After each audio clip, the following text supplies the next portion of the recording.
In nome Patris et Filii et Spiritus Sancti. Amém. Estamos então, caríssimos, na terça-feira da 60ª, celebrando São Tito, companheiro de Paulo. Há pouco celebrávamos Timóteo. Na reforma litúrgica, os dois se celebram no mesmo dia. E os dois são companheiros de Paulo. A Tito, Paulo deixou então numa diocese, trabalhando lá e sustentando a vida católica. É tão importante a gente poder ver os primeiros discípulos, né? As primeiras igrejas constituídas e no tempo apostólico. É importantíssimo podermos ver isso com toda a tranquilidade. Mas a palavra que a mim ressaltou hoje no Evangelho é a afirmação do Senhor que são poucos os operários. Né? São poucos. E se sempre foi pouco na Idade Moderna, né? Agora estão reduzidos a um punhado de homens. Essa que é a verdade. Somos um punhado de homens. Dificuldade com as vocações não é algo inusitado. Embora, às vezes, tem lugares, dioceses, onde as vocações abundam e, de fato, exportam padres, né? Para as missões. Eu mesmo sou de um lugar onde é conhecido como celeiro de vocações, Estrela, né? Terra de alemães, celeiro de vocações. Outras cidades da arquidiocese também o eram, como Bom Princípio, enfim. Mas a escassez de sacerdócio assola algumas partes do mundo, com frequência isso acontece. Contudo, hoje, quando nós consideramos, precisamos considerar aqueles que realmente se mantêm na igreja remanescente. Aqueles que reconhecem o que está acontecendo na igreja, no mundo, compreendem e lutam tenazmente pela Santa Igreja. A verdadeira Igreja Católica, não a falsa Igreja Católica. Então, o que nós estamos dizendo é que a grandíssima maioria dos padres, bispos, dos sacerdotes, enfim, ficou na comunhão com o antipapa e falso profeta Bergoglio. E um punhado de sacerdotes que querem ser valentes, fortes, firmes, permanecem realmente fiéis. Pela grande parte e maioria, os fiéis estão abandonados. Tantos solitários no seio da própria família. Tantos fiéis estão solitários no seio da própria família, porque são os únicos que compreendem, é um só, dentro da família, um só que compreende o que está acontecendo na igreja e no mundo e resolve lutar fielmente pela permanência, pela existência da Igreja Católica. Outros tantos da família, né? Ou o pai, ou a mãe, ou o filho, estão sozinhos, porque os outros todos seguem lá e lutam contra, não compreendem aquele que quis permanecer fiel, compondo a igreja remanescente. Não compreende que Francisco é um antipapa, que Francisco é um falso profeta, que nós estamos no fim dos tempos, que é hora de a gente se prevenir para tudo aquilo que está acontecendo e que vai vir ainda. Não aceita, não compreende, e a pessoa está realmente solitária no seio da própria família. sem sacerdote, né? Sem estrutura religiosa alguma, porque a paróquia é toda em comunhão com Francisco. Padres não querem nem ouvir falar, né? Tratam como verdadeiros excomungados aqueles que não aceitam Francisco. E assim vai, assim vai. Como é difícil, queridos, para os sacerdotes, né? A tal da força da instituição. Né?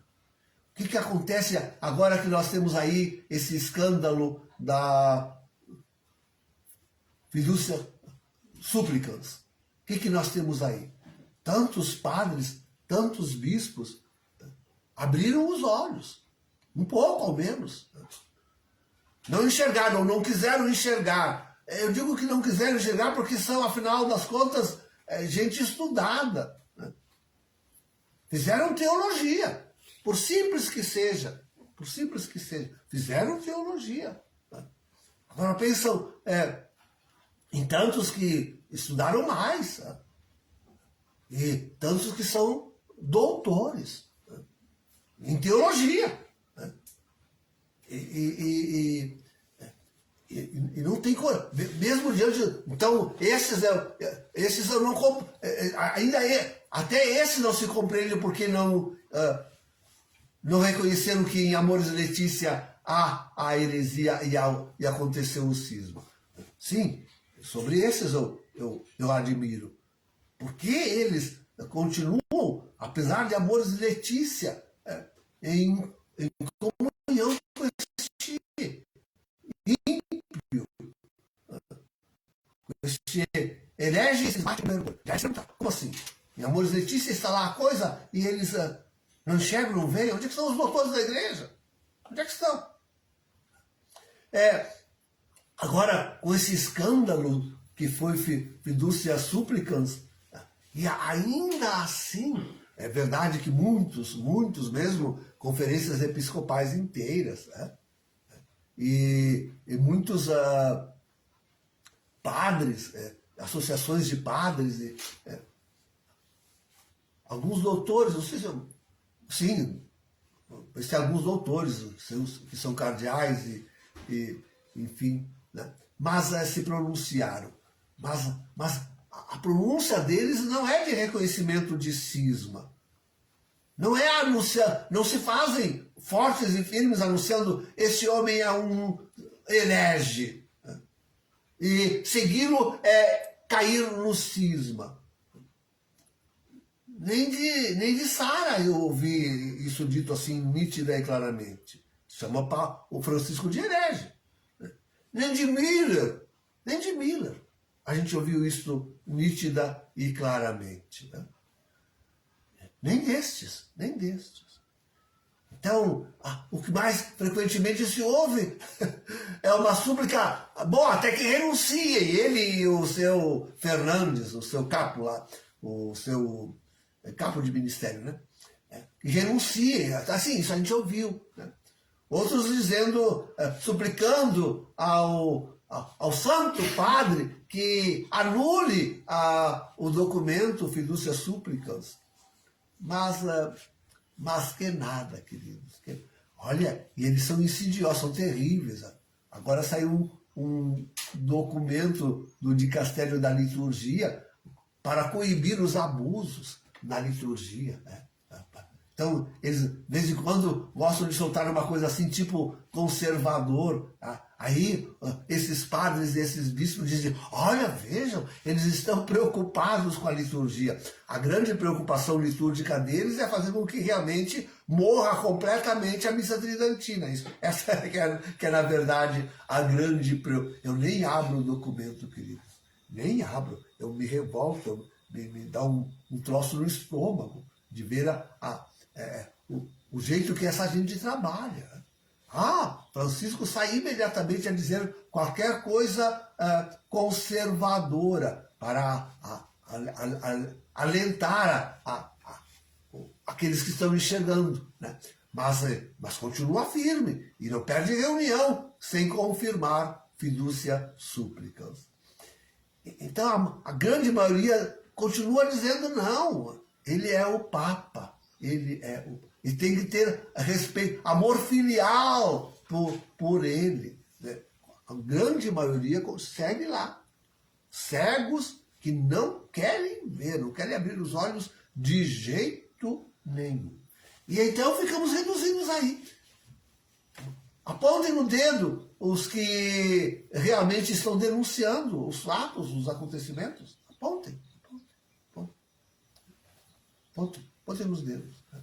Quem diz com clareza, Francisco, de quem eu ouvi dizendo com clareza que estamos em cisma, foi na boca de Francisco. Ele que disse, tem um cisma na igreja. Na boca dos padres, dos bispos, eu não ouvi dizerem, estamos em cisma. Eu vi na boca de Francisco. Ele disse, estamos em cismas. Só que eles acusam esses pouquíssimos padres que ainda dizem alguma coisa sobre a heresia e os desmandos e o cisma. Eles acusam a nós de sermos cismáticos. É isso que faz Francisco.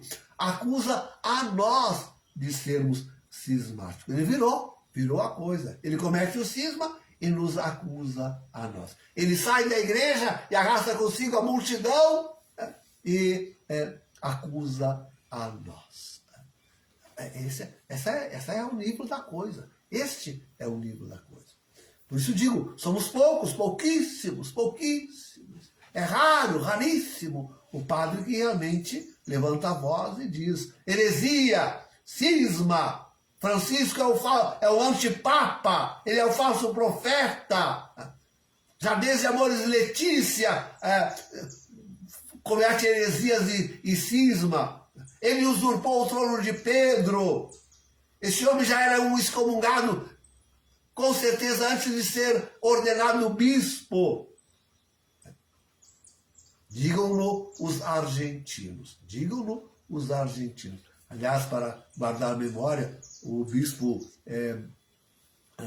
emérito, é um ou outro emérito, né? O bispo emérito de La Plata denuncia fortemente o que acontece com Fiducia Supplicans. Eles conhecem o Tuxo, né? Eles conhecem melhor do que nós o Tuxo. Então, somos pouquíssimos. Infelizmente, esta é a verdade. Voltamos à época apostólica. É um aqui, outro acolá. Eu não sei dizer se na época apostólica não havia mais do que hoje somos. Digo, mais sacerdotes fiéis, verdadeiramente fiéis à Santa Igreja. Valha-nos São Paulo, valha-nos Tito e todos aqueles que durante os séculos trabalharam pelo Cristo e a sua Igreja. Em nome do Pai, do Filho e do Espírito Santo. Amém.